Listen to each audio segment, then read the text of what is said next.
Hi friends, అందరికీ good afternoon. ఇప్పుడైతే మధ్యాహ్నం 2 గంటలు అవుతుంది.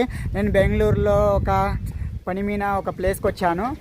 ఆ ప్లేస్లో చాలా అద్భుతంగా ఉంది, బ్యూటిఫుల్గా. అదే వెనుకలే అంతా మన విలేజ్, ఆ చెట్లు గిట్లు చల్లని వాతావరణం ఉంది. ఇక్కడంతా ఇంకా బిల్డింగ్లు అవుతున్నాయి, ఇక్కడంతా బిల్డింగ్ అపార్ట్మెంట్లు అంతా అవుతున్నాయి.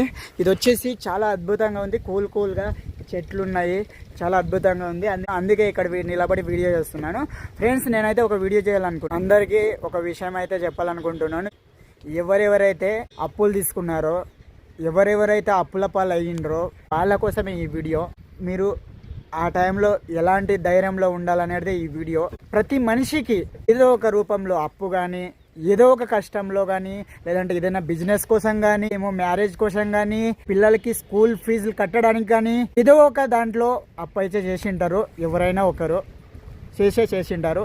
చేయని వాళ్ళు మాత్రం అదృష్టవంతులు అని చెప్పవచ్చు. ఎందుకంటే అప్పు లేనప్పుడు టెన్షన్ అనేది ఎవ్వరికి లేకుంటుంది. అప్పు ఉన్నప్పుడు, తీసుకున్నప్పుడు కట్టాలని కూడా టెన్షన్ ఉండే ఉంటుంది ప్రతి ఒక్కరికి. అలాంటప్పుడు మనం కట్టాలనుకుంటాం, కొన్ని పరిస్థితులు అనుకూలించినప్పుడు మనం అనుకుంటాం ఒక దాంట్లో బిజినెస్లో పెట్టుబడి పెట్టిటాము, అది సక్సెస్ అవుతుంది అనుకొని పెడతాము. దాంట్లో మన టైం బాగాలేక సక్సెస్ కాలేదు, ఏదో బిజినెస్ లాస్ అయ్యి ఏదో ఒక రూపంలో, అలాంటప్పుడు కట్టలేని పరిస్థితికి అయితే మనం వెళ్తాము. ఆ టైంలో మనం ఎలా ఉండాలి, ఎలా లేదు, మనకు లోన్ ఇచ్చిన వాళ్ళు ప్రెషర్ చేస్తే మనం ఏం చేయాలి, ఏం లేదు అనేది నేను కొన్ని మనకి సేఫ్టీగా అయితే నేను ఈ వీడియో చేస్తున్నాను. ఎందుకంటే కొంతమంది బెంగళూరులో రీసెంట్గా ₹1,00,00,000 పైన అప్పు చేసిండు.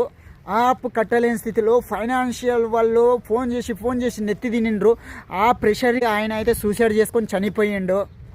అందుకే చెప్తున్నా, ఫైనాన్స్ వాళ్ళు ఇస్తారు, తర్వాత మనం రక్తము పిండుకు తాగుతారు, అలా నెత్తి తింటారు. అయినా మనం పట్టించుకోరాదు. మనం ధైర్యంగా నిలబడాలి.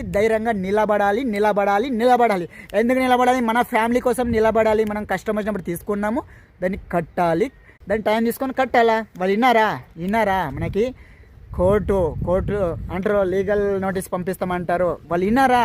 జాస్తి టార్చర్ చేస్తున్నారా? దగ్గరలో ఉన్న పోలీస్ స్టేషన్కి కంప్లైంట్ ఇవ్వచ్చు. మాకు పరిస్థితులు బాగాలేక ఇలా అయ్యాయి, కట్టలేకపోయాము. వీళ్ళు ఫైనాన్స్ వాళ్ళు ఫోన్ చేస్తున్నారు, నెత్తి తింటున్నారు. వాళ్ళు మీ ఇంటికి వస్తే వస్తారని చెప్పండి. వాళ్ళు ఏం గలీజ్ మాట్లాడినా రికార్డింగ్ చేసుకోండి. అప్పుడు వాళ్ళకే పడిపించవచ్చు. ఇంకోటి ఏమిటంటే, మీరు ఏదైనా మీ దగ్గర తెలిసిన ఒక అడ్వకేట్ ఉంటారు కదా, లాయర్ దగ్గరికి వెళ్ళి మీ ప్రాబ్లం చెప్పండి. ప్రతి సమస్యకి పరిష్కారం గ్యారంటీ ఉంటుంది. నేను కూడా ఫస్ట్ చాలా బాధపడేవాడిని. నాకు ఎట్లా అయిపోయిందంటే, మైండ్ రెగ్యులర్గా కట్టేవాడిని, సడన్గా నెక్స్ట్ మంత్ కట్టలేదని చాలా ప్రెషర్ వచ్చేసింది. నాకు వద్దన్న ఇచ్చిండ్రు వాళ్ళు. 1,80,000 ఇచ్చిండ్రు. 1,80,000 అని చెప్పి 1,70,000 ఇచ్చిండ్రు. 1,80,000 అని చెప్పిండ్రు. 10,000 ప్రాసెసింగ్ ఫీస్ అని చెప్పిండ్రు. ఆ తర్వాత మళ్ళీ ఈ ప్రాసెసింగ్ ఫీజు అది ఇది వేసి 1,97,000 అయితే నా లోను మీకు ఇచ్చినట్ల వాళ్ళైతే రిజిస్టర్ చేశారు. ఓకే, చేసిండ్రులే అని ఇంకా ఊకైనా. అప్పుడైతే ఊకైనా 1,80,000 నేను ఆఫ్టర్ ఆల్ సెక్యూరిటీ డ్యూటీ పనిచేస్తూనే నేనేం చేసుకుందో అంత డబ్బులు నేను ఎలా కట్టగలను? వద్దని చెప్పిన. అయినా వద్దు సార్ మీ క్రెడిట్ స్కోర్ బాగుంది సార్, ఇంట్రెస్ట్ ఎంత వస్తుందని అడిగిన. ఒక 20,000 సార్ ఎక్స్ట్రా వస్తుంది అంటే, నాన్న ఆలోచించిన 1,80,000 ఇస్తారేమి, ఇస్తే 20,000 ఎక్స్ట్రా అంటే 2,00,000 అవుతుంది. సరేలే, 1,00,000 ఖర్చులకి వాడుకొని తర్వాత 1,00,000 అట్లే పెట్టుకొని అట్లే రొటేషన్ చేసుకుంటే ఈఎంఐ కడదామని అనుకున్నా. చూస్తే ఆ తర్వాత అంతా ఉల్టా అయిపోయింది. తర్వాత ఏమనిపించింది, అంత డబ్బు నేనేం చేసుకుందరా ఆయన అని బెంగళూరులో బిజినెస్ పెట్టాను. అది కొంచెం సక్సెస్ కాలేదు, ఇంప్రూవ్మెంట్ కాలేదు. ఇప్పుడు కొంచెం ఇంప్రూవ్మెంట్ అవుతుంది. కానీ వాళ్ళు ఫైనాన్స్ వాళ్ళు ఒక 2 మిస్ అయింది చూడప్ప, 2 నెలలు మిస్ అయింది. టార్చర్ ఫోన్ చేసుకం వద్దోదనంగా ఇచ్చిండ్రు. ఇప్పుడు కట్ట అంటే ఆ నుంచి కట్టాలా? నాన్న ఇప్పుడు కట్టాను, ఇప్పుడు నా దగ్గర లేవు, కొంచెం పరిస్థితులు ఇబ్బంది అయినవి, కొన్ని రోజులు టైం ఏంటి అని చెప్పిన. ఇట్లా మీ ఇంటికి వస్తాం, అట్లా అంటారు. మా ఇంటికి ఎందుకు వస్తారు మీరు? బ్యాంకుకి వచ్చిండ్రు, బ్యాంకుకి అకౌంట్లో వేసిండ్రు, వద్దొద్దనంగా ఇచ్చిండ్రు. సరే రండి, ఇంటికి వస్తారా రండి అని నేను ఆడ ఉన్నాను, ఆ అడ్రస్ ఇచ్చిన, ఆ అడ్రస్కి వచ్చిండ్రు. ఓకే, వచ్చిండ్రా. ఒకసారి వచ్చిపోయిండ్రు. ఇంకా నెక్స్ట్ టైం మళ్ళీ అరేంజ్ చేసి కట్టి పంపించిన. మళ్ళీ ఇంకొకసారి మళ్ళీ ఒకరే రారు, ఏజెంట్ అని ఉంటారు, వాళ్ళ కింద ఏజెంట్ పెట్టుకుంటారు ఫైనాన్స్ కలెక్ట్ చేయని. ఇంకా వాళ్ళు ఏం చేస్తారు, ఇచ్చేటప్పుడు నెత్తి తింటారు, తీసుకునేటప్పుడు నెత్తి తింటారు, ఫోన్లు చేస్తారు, ఏజెంట్ని పెట్టిటారు. అదే పనికే ఏజెంట్ పెట్టిటారు డబ్బులు కలెక్ట్ చేయడానికి. నెక్స్ట్ టైం వచ్చా నేను నా దగ్గర మాట్లాడుతున్నాను, సార్ పే చేయండి సార్ ఎట్లా చేసి మాకు నెత్తి తింటున్నారు ఆఫీస్లో అని దొంగలేక ఫోటో తీసుకున్నా. అప్పుడే నేను నిలదీసి అడిగా, నేనేమో దొంగనే, నా ఐడి ప్రూఫ్ ఉంది, నా ఆధార్ కార్డు ఉంది, నా ఫోటో ఉంది, అయినా మీరు ఎందుకు దొంగ ఫోటోలు దింపుకుంటావు, నాకు ఫోటో అడుగు నేను నిలబడి ఇస్తా ఫోటో అని చెప్పి అంటే లేదు సార్ అట్లేం లేదు సార్ అట్లా అని. సరే అది అయిపోయా. తర్వాత ఉల్టాపల్టా ఒకరోజు ఫోన్లో ఉల్టాపల్టా మాట్లాడిండు, గలీజ్ మాట్లాడిండు. అప్పుడు రికార్డింగ్ చేసుకున్నా. అప్పుడు పోయి సీదా పోలీస్ స్టేషన్కి పోయినా. ఆ రోజు నుంచి ఉచ్చబడిపోయింది వానికి, రాడు. నాకు బెంగళూరులో కమిషనర్ తెలుసు, కమిషనర్ సార్ వాళ్ళు పరిచయం ఉన్నారు మనకి, కావాలంటే ఇక్కడ ఫోటో చేస్తా చూసుకోవచ్చు మీరు. ఇంకా తర్వాత లాయర్ కూడా పరిచయం ఉన్నారు. లాయర్ కానూని తెలిస్తే మనల్ని పోలీసులు ఏం చేయలేరు, అలాగే లోన్ వాళ్ళు ఏం చేయలేరు. అందుకే చెప్తుండా, కానూని తెలిసి ఉండాలా, మనకు ఒక మంచి లాయర్ ఉండాలా, కోర్టులో మాట్లాడే దమ్ము ధైర్యం ఉండాలా. పోలీసులు అనేటోళ్ళకల్లా స్టేషన్కి రావాలి, అనేటోళ్ళకల్లా ఉచ్చవేసుకుంటే కాదు. మనం స్టేషన్కి వెళ్ళి మన తప్పు లేనప్పుడు ఏం జరిగింది అంతా డిక్లేర్గా మాట్లాడుకోవాలా. వాళ్ళు ఫైనాన్స్ మనకు ₹1,00,000 ఇస్తే ₹1,00,000 వడ్డేస్తారు ఎక్స్ట్రా. మనకి ఫస్ట్ ఏం చెప్తుంటారు, నీకు 5% 10% అని చెప్పిటాడు, ఒక 20,000కి ఎక్కువ రాదా అంటారు. తర్వాతకి మనం కట్టినప్పుడు దాన్ని 20%, 30%, 40% అట్లా ఎంతైనా వాళ్ళు తికమక చేస్తూ ఉంటారు దాన్ని, అకౌంట్ని. అది ఎక్కడ పోతుంది, మనమైతే మంత్లీ కట్టింటాం కదా, దాంట్లో బ్యాంక్ స్టేట్మెంట్ ఉంటుంది కదా, దాని దగ్గర వాళ్ళు సిగబడతారు. ఇంకా అప్పుడు మనం ఏం చేయాలంటే ఎవరికి బెదరరాదు, వాడు ఏమైనా చేసుకొని మనం డీటెయిల్ చెప్పాలా, మీరు చెప్పింది 15,000 20,000 ఎక్స్ట్రా వస్తుందని. తర్వాత మీరు అట్లెట్లా వడ్డీ 1,00,000 వేసిండ్రు, 1,80,000 తీసుకుంటా, ఇంకా 1,20,000 కట్టాలని చూపించిండు. నన్ను ఆల్రెడీ నా 1,40,000 కట్టిన, 1,40,000 కట్టిన. ఇప్పుడు ఇంకా ₹1,00,000 చూపిస్తున్నాడు. వానికి 50%లో 50% కట్టకుంటే నేను మీసం కూడా ఇచ్చుకోండి. వద్దనంగా ఎవడు ఏమనిండు, వాడిని వద్దనంగా ఇచ్చిండు. కట్టిన, సరే తీసుకున్నాం, కట్టినాం, మాకేమో అవసరంకి వాడుకున్నాము. ఆ తర్వాత ఇంకా నాకైతే తెలిసింది, నేను అప్పుడు ఏమనుకున్నాను రా నాయన, ఈ లోన్ వల్ల సూసైడ్ చేసుకొని చనిపోవాలనిపించింది. ఎందుకంటే ఈఎంఐ కట్టలేని పరిస్థితుల్లో నేను అది ఏడ్చుకుంటూ ఒక వీడియో కూడా చేశాను. తర్వాత కానూని తెలుసుకున్నాను, కమిషనర్ మనకు పరిచయం అయ్యిండ్రు, కమిషనర్ సార్ పరిచయం అయ్యిండ్రు, మనకు లోకల్ పరిచయం అయ్యిండ్రు. ఎవడు ఏం చేయలేడు. ఒకవేళ హిందీ వాడు అయితే ఉచ్చలు పలిపిస్తాడే, కానీ మనకి కన్నడ వస్తుంది. కోట్ల పోయి మాట్లాడాలన్నా కూడా మనం మాట్లాడడానికి రెడీ. కన్నడ వస్తుంది. నేను కర్ణాటక బిడ్డని, మా అమ్మ కన్నడ, మా నాయన తెలుగు. నేను అక్కడికి కూడా వెళ్ళి మాట్లాడతా. కానీ మీకు ఎవరెవరైతే అప్పు చేసుకున్నారో వాళ్ళ కోసం చెప్తున్నా ఈ వీడియో. ఒకవేళ మీరు అప్పు చేసుకునిరా, భయపడకండి. టైం బాగాలేనప్పుడు కట్టలేని పరిస్థితులు వస్తాయి. మనం ఎవరైనా మళ్ళీ ఏదో ఒక పరిష్కారం అరేంజ్ చేసుకొని, వేరే వాళ్ళతోటి అరేంజ్ చేసుకొని, ఏదో ఒక కష్టపడి ఏదో ఒక పని చేసి తెంపండి. ఎందుకంటే తీసుకున్న తర్వాత తెంపాల. మళ్ళీ వాళ్ళు మనం మోసం చేసేటారు. మనకి కరెక్ట్గా ఇంట్రెస్ట్ రేట్ కరెక్ట్గా వేసిండా, మనం ఈఎంఐ ఎంత కట్టినాము అవన్నీ చూసుకోవాలి. వాళ్ళు భయపడిచ్చే తరకలు మనం అన్నీ మర్చిపోయి పిచ్చిగా బాధపడి మనం సూసైడ్లు చనిపోవాలని మాత్రం అస్సలు అనుకోరాదు. ఎందుకంటే అదంతా వేస్ట్ థాట్. అది వాళ్ళ కోసం మనం బ్రతికేమా? వాళ్ళు అంతమంది మనల్ని పీక్కొని, మన ఫైనాన్స్లో వాళ్ళు మన దగ్గర ఇంట్రెస్ట్ అని పీక్కొని తిని సస్తూ ఉంటారు. మన డబ్బులు లంచాలు పీక్కొని ఎక్స్ట్రా ఇంట్రెస్ట్ లేచి. అలాంటి వాళ్ళకి మనం ఎందుకు బెదరాలి? మనం ఎవరైనా మర్డర్ చేసినామా? మనం ఎవరిని ఇంట్లోనే దొంగతనం చేసినామా? బ్యాంకులు ఉండేదే అప్పు ఇవ్వడానికి, మనం ఉండిందే తీసుకోవడానికి. మన కష్టాలకి యూజ్ చేసుకున్నామా? మనకి వాడు కరెక్ట్గా ఇంట్రెస్ట్ చేసిండా, కరెక్ట్గా ఫాలో చేస్తున్నాడా, కరెక్ట్గా రెస్పెక్ట్ ఇస్తున్నాడా, వానికి కట్టాలా. ఎవడైతే గుద్ద బల్బ్ మీద ఉల్టా పల్టా మాట్లాడతాడా వానికి పోలీస్ స్టేషన్ ఉంది, కోర్టు ఉంది, అక్కడికి రా చూసుకుందామని చెప్పాలి. వాడు ఏమంటాడు, రండి స్టేషన్కి రండి, స్టేషన్కి వచ్చినామంట. పోవాలా స్టేషన్కి. మాత్రం స్టేషన్కి పోతే ఏం చేస్తారు మనల్ని? మనం ఏమైనా ఎవరినైనా మర్డర్ చేసినామా? బెదరడానికి వెళ్ళి జరిగినట్లు పోలీసులకు చెప్తే పోలీసులు తప్పకుండా హెల్ప్ చేస్తారు. ఎందుకంటే పోలీసులు ఉండిందే మనకి జనాలకి హెల్ప్ చేయడానికి. పోలీసులు ఉండిందే, కోర్టు ఉండిందే జనాలకి ఏది న్యాయం ఏది రాంగు అని విచారణ జరిపి మనకి సరైన న్యాయం దొరకడానికి చెప్పడానికి ఉండిందే కోర్టు. లాయర్ ఉండిందే ప్రతి ఒక్కటి వివరించి చెప్పడానికి, పేదవాళ్ళకి డబ్బున్న వాళ్ళకి అందరికీ హెల్ప్ చేయడానికే న్యాయస్థానం కోర్టు ఉండింది. అందుకే ఎవరికి బెదరాల్సిన అవసరం లేదు. దయచేసి ఎవరెవరైతే అప్పు తీసుకున్నారో బెదరొద్దండి. కొంతమంది ఉంటారు. ఫస్ట్ ఆఫ్ ఆల్ చెప్తున్నా, మీరు ఈఎంఐ ఫోన్ తీసుకున్నారా తీసుకోండి. ఈఎంఐలో ఏం తీసుకుంటారో తీసుకోండి. కట్టే స్తోమత ఉంటే తీసుకోండి ఒకటి. లేదంటే తర్వాత ఫోన్ తీసుకుంటే ఫోన్ గుంజుకుపోతారు, బండి తీసుకుంటే బండి గుంజుకుపోతారు. బండి గుంజుకపోవడానికి అదంతా మనం బెదరరాదు వాళ్ళకి. మెయిన్ పోయి సీదా కంప్లైంట్ చేయాలి పోలీస్ స్టేషన్లో. వాడు వచ్చిన వాళ్ళకి మనం బెదురుకొని మనకి ఫోన్ ఎత్తనట్టు ఉండి అవన్నీ చేయరాదు. వాని మాటకి మాట ఆన్సర్ ఇవ్వాలి, మనము జాగ్రత్తగా ఉండాలి అంతే, ఏం చేయలేడు. ఇంకా తర్వాతకి వాడు ₹1,00,000 వేసిండా, 50% రా, నేను పనిచేసేది ఇది, నా పరిస్థితి ఇంత, నాని ఇంత కట్టగలను అని వాళ్ళ మేనేజర్కి మాట్లాడుకొని మన అప్పుని స్టాప్ చేసుకోవాలా, క్లోజ్ చేసుకోవాలా. అస్సలు బెదరరాదు. నాకైతే ఇప్పుడు హ్యాపీగా ఉంది. నా ఆధార్ కార్డు కొట్టండి, నా పాన్ కార్డు కొట్టండి, నాకు అప్పు దొరకరాదు, నాకు అదే కావాలా. ఎందుకంటే వద్దు, దొరికితే మీ క్రెడిట్ స్కోర్ బాగుంది సార్ అని డైలీ 100 ఫోన్లు 10, 20, 30 ఫోన్లు చేసి నెత్తి తింటారు కూడా. తీసుకోవాలని ఆలోచన లేకున్నా కూడా వాళ్ళు మనకి ఇంత డబ్బు వస్తుంది, ఇంత అప్రూవ్ ఉంది, ఇంత ఆఫర్ అయింది, ఇంత కట్టవచ్చు, 15,000 ఇంట్రెస్ట్ వస్తుంది, 20,000 ఇంట్రెస్ట్ వస్తుంది అంటారు. తర్వాతకి మనది 1 సంవత్సరమా 2 సంవత్సరాలు 3 సంవత్సరాలు వేస్తారు. ఆ తర్వాతకి మనకైతే మనం కట్టే వరకు లక్షలు ఇంట్రెస్ట్ వేసి ఉంటారు. అందుకే జాగ్రత్తగా ఉండాలి. ఏ లోన్లో అయినా నమ్మకండి.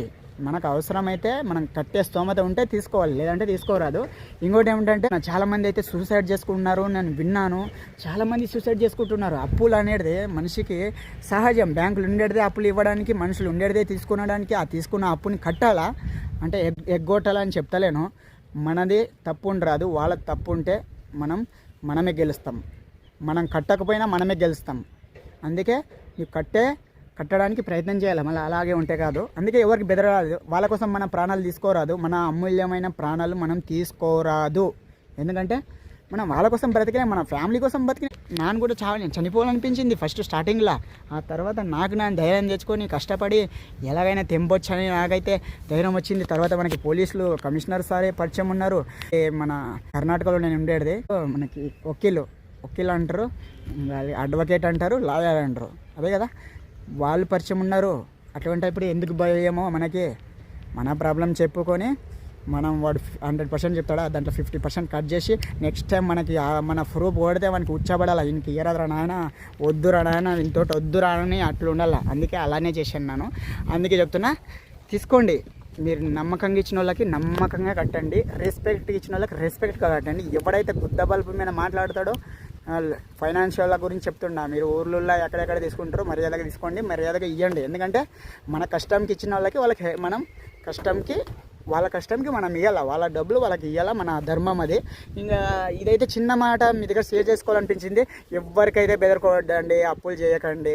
ఒకవేళ చేస్తే చెక్ చేసుకోండి. వాళ్ళు ఎప్పుడైతే మనకి ఇంట్రెస్ట్ ఎంత, ఈఎంఐ ఎంత, ఇంట్రెస్ట్ ఎంత మంత్కి, అదంతా డీటెయిల్స్గా మన దగ్గర ప్రింట్ పెట్టుకోవాలి. లేదంటే మనం ఏమైనా 1 నెల 2 నెలలు మిస్ అయిన దానికి తారుమారు చేసేస్తారు. అయినా సరే మనం బ్యాంక్ నుంచి కట్టింటాం కదా, చేతికి క్యాష్ మాత్రం ఇవ్వద్దండి ఎప్పుడైనా కానీ. మీరు ఫోన్పే ద్వారా అన్నా కానీ, లేదంటే మీ బ్యాంకు ద్వారా అన్నా కానీ కట్టండి. చేసుకునేటట్లనే చేయాలి. క్యాష్లు మాత్రం మెయింటైన్ చేయరాదు. ఎందుకంటే మనం ఎంత ఇచ్చినా వాళ్ళు గోల్మాల్ చేస్తారు. ఫైనాన్షియల్ హుషారుగా ఉండండి. అందుకే ఎందుకో ఈ వీడియో షేర్ చేసుకోవాలనిపించింది, మీ దగ్గర షేర్ చేసుకుంటున్నాను. నేను సెక్యూరిటీ పని చేస్తుంటారు, వద్దు రానంగా ఇచ్చిండ్రు. ఇప్పుడు కట్టండి సార్ అని ఫోన్ చేస్తే తీసుకోండి సార్ అని నేను ఫోన్ ఎత్తాను. ఫోన్ ఎత్తాను కాదు, మంచిగా మాట్లాడిన వాళ్ళకి మంచిగా నిదానంగా వాళ్ళకి ఎంత కట్టాలనో అంత కడతా. అదే తప్పితే ఎక్కతక్క ఇంట్రెస్ట్ వేసిన 100%లా 40% నేను కట్టేది అట్లా చేస్తున్నాను. అయినా నేను అంతా చెక్ చేసే చేస్తుండా. మీరు కూడా జాగ్రత్తగా ఉండండి. ఎందుకంటే కొంతమంది ముంచుతారు ఫైనాన్షియల్, మనకు వద్దన్నా ఇస్తారు. మనకు క్రెడిట్ స్కోర్ బాగుందా, అట్లా ఇట్లా అని వస్తుంది కదా అని తీసుకోవద్దండి. తర్వాత మనకి నెత్తి తింటారు. ఎప్పుడు చూసినా వాళ్ళ ఫోన్లే, ఆ టెన్షన్లో మన వాళ్ళు ఫోన్ చేసినా ఎత్తబుద్ధి అయితే లేదు, అలా అనిపిస్తుంది. అందుకే నేను అన్నీ అనుభవించాను, గట్టిగా నిలబడ్డాను. ఎవడు ఏం చేయలేడు మనకి, లోనోడు మనం చూసుకుంటాము. నేను కోట్ల పోయి కసి కూడా ఎట్లుంటుందో కోర్టు చూసి లోపల మాట్లాడాలని కూడా రెడీ ఉండా. నాకు ఇప్పుడు అనిపిస్తుంది, ఒకరోజైతే నాకు ఈ బాధ అనిపించి ఏడ్చుకుంటా వీడియో చేసిన, ఆ వీడియో కూడా అప్లోడ్ చేసిన, ఎవరైనా హెల్ప్ చేయండి, ఈఎంఐకి కష్టమైందని. ఆ తర్వాత అనిపించేది, కొంపదీసి ఆ రోజు ఏమన్నా నన్ను చనిపోయింటే నా ఫ్యామిలీ ఏమవుతుండే, నా కూతురు ఏమవుతుండే, మా పాప, మా భార్య ప్రెగ్నెంటు అని నాకు తెలియదు. అదే మంత్లో నేను అట్లా అనిపించింది నాకు. అది ఎట్లా అని చేసి కట్టి కొడుకులకి మనకే వాళ్ళు ఫైనాన్స్ అప్పు ఇచ్చేటోడే అంత దమ్ముంటే, మనం కష్టపడి మనం ఒక్కొక్క రూపాయి న్యాయంగా కట్టిన వాళ్ళము. మనం ఎందుకు బెదరరాదు. అందుకే అని ఏదైతే రెడీ సై రెడీ అని చెప్పిన పోలీస్ స్టేషన్ కంప్లైంట్ చేసిన నోరు మూసుకొని ఉన్నాడు. ఇంకా నేను కొంచెం డబ్బు అరేంజ్ చేసుకొని 50% వానికి ₹1,00,000 ఇంట్రెస్ట్ చూపిస్తా, వానికి 50% 40,000 కట్టి క్లోజ్ చేసేస్తా. నేను ముఖ్యంగా బజాజ్ చాలా దొంగ ఫైనాన్స్. అది బజాజ్ అనే పేరు బాగుంది.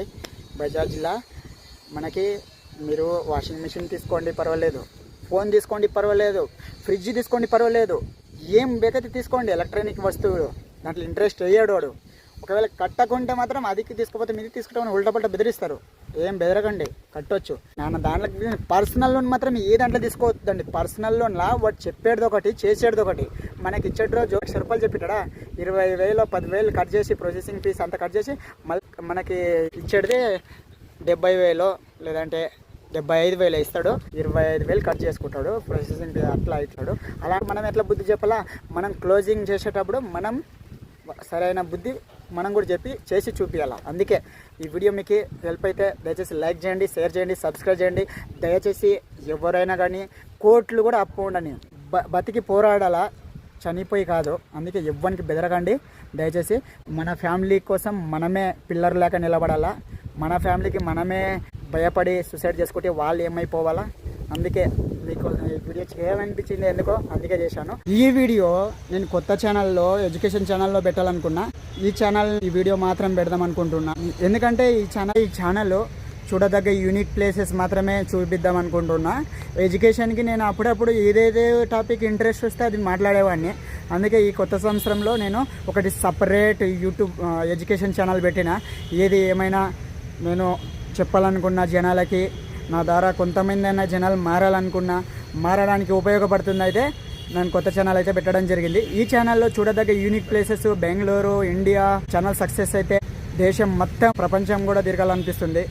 చూద్దాం ఏమవుతుందో. నెక్స్ట్ ఛానల్లో ఆ ఛానల్ పేరు అయితే చెప్పాను, ఎందుకంటే ఈ ఛానల్ నాది సక్సెస్ కాలేదు. ఆ ఛానల్ ఒకవేళ ఈ ఛానల్ సక్సెస్ అయితే ఆటోమేటిక్ అది చూపిస్తుంది, లేదంటే అది సక్సెస్ అయితే ఇది చూపిస్తుంది. చిన్న విషయం షేర్ చేసుకోవాలనిపించింది. నాకు కొంచెం పాత ఛానల్ చాలా అటాచ్మెంట్.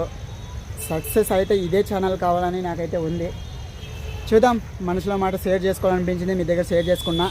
ఇక్కడ కానూన్ అనే అర్థం అంటే చట్టం అని అర్థం. చట్టం మనకు తెలిస్తే మనల్ని ఎవరు ఏం చేయలేరు. లోన్ వాళ్ళైనా కానీ ఎవరైనా సరే జాగ్రత్తగా ఉండాలి. మనది తప్పు ఉండరాదు, మనది కరెక్ట్గా ఉండి వాళ్ళది తప్పు ఉంటే వాళ్ళని ఇచ్చేయచ్చు. ఒకవేళ మనది తప్పు ఉన్నా కూడా భయపడాల్సిన అవసరం లేదు. ధైర్యంగా ఎదుర్కొని మాట్లాడాలి.